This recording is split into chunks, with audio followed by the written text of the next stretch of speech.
Aldırapana kısıçılaşın çekterlik kıldım keçiramine yana vaktimiz yetse ayrım sözüşümüz. Bugün Çiğsağ 2024 yıl 8. ayın 2. gün yaptığı cümle vatandaş. Endeki mavzumunda buna dikkat kılış. İnçikilik bile dikkat kılın. Devlet İşler Katibi Antony Blinken Mongoliya Amerika'nın yadroluk şiriki dep görsetti. Mavzula haber 8. ayının 1. günü Venvit orbiti ilan kılın. Haber bundan başladı.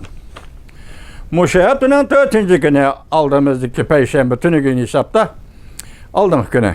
Tünü gün. 8. ayının 1. günü Amerika Koşmuş Ştatları Devlet İşler Katibi Antony Blinken Asya ziyaretini Mongolia'da ahırlaştırdı. Hem de Mongoliya Amerika'nın yadroluk şiriki dep görsetti. Hem de Amerika'nın Asya'da rayındaki ittifaklaştığını devamlı kollaydıqanlıqını bildirdi. Mongoliya Rusya bilen jüngü oturusudaki Şarkı Asya devletidir. Zemini kan devlet teritoriyası Fransa'daki 3 devletke beraber kildi. Nüfus ölçümü 3 milyon 200 bin etrafıda. Amerika Mongoliya bilen gün sayın koyuk münasebet ornatmakçı bulavatıdır.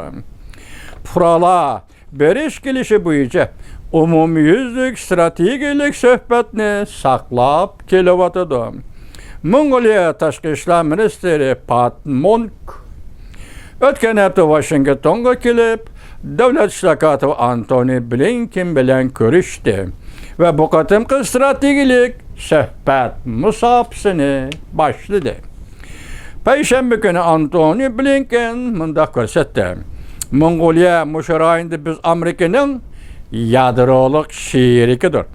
Amerika Mongoliya hamkarlık münasebetini algı qarab terakki kılıvatqanlığını körüp yetti. Bu oxşaşlışkı devlet iqtisadi münasebetinin medeniyet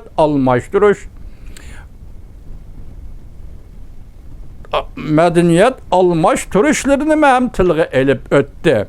Bu qatam Devlet İşler Katibi Antony Blinken Mongoliya prezidenti Perlisokh bilen görüştü ve söhbet ötközdi. Ahang tercümesi değil mi?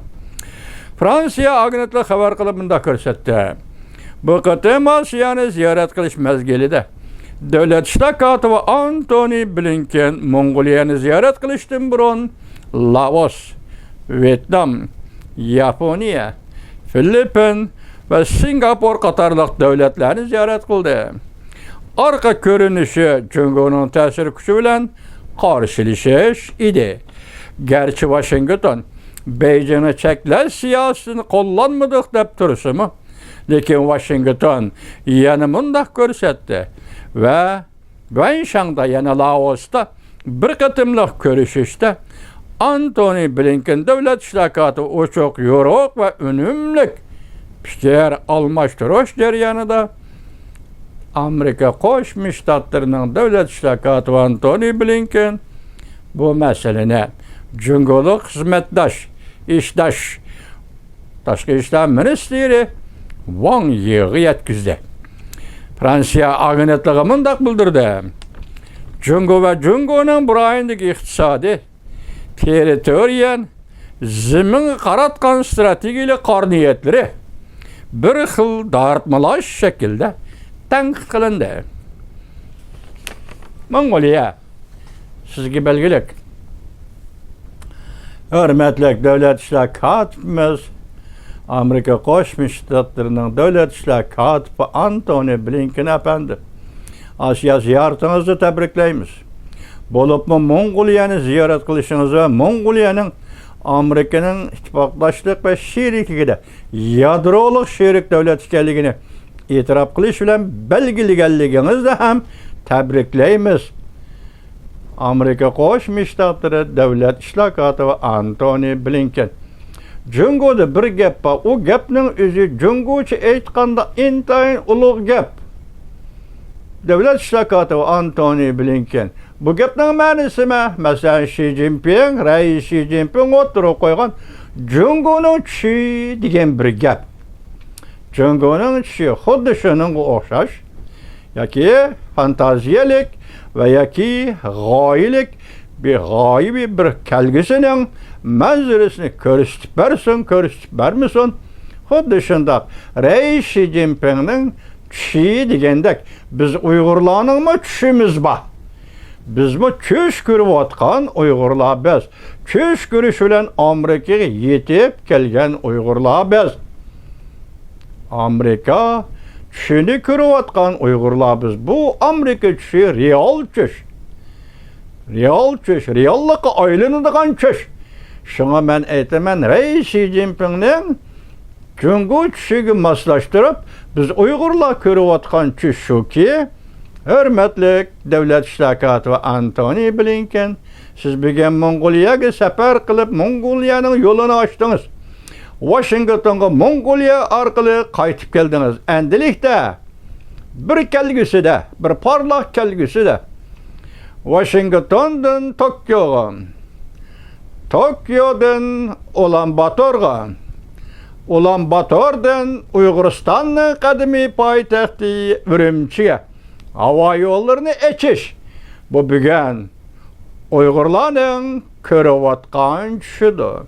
Biz bu tushning jungocha ham xiyol bo'lib qolmay, balki Uyg'urlar taqazzo bo'layotgan bir reallik aylanishini. Masalan, Washington, Uyg'uriston havo yo'llari. Washingtondan uçkan aeroplan Tokyoga tushdi. Tokyodan uçkan aeroplan Ulan-Batorga tushdi. Ulan-Batordan uçkan yo'lovchilar aeroplani Urumchiga tushdi. Bu to'xtab o'tish deb ataladi. Bevosita mesela Washingtondan ham bevosita Urumchiga uchadigan aeroplan ve havo yo'llarini Allah'ın tayyorlab berishini, Amerika Qo'shma Shtatlarining ham tayyorlab berishini biz Uyg'urlar bugun to'rt ko'zimiz bilan kutamiz. Amerika Qo'shma Shtatlarining davlat ishlar kotibi Antony Blinken, Prezident Joe Bidenning, Amerika Qo'shma Shtatlarining prezidenti Joe Bidenning yuqori darajalik amaldori davlat ishlar kotibi Antony Blinken.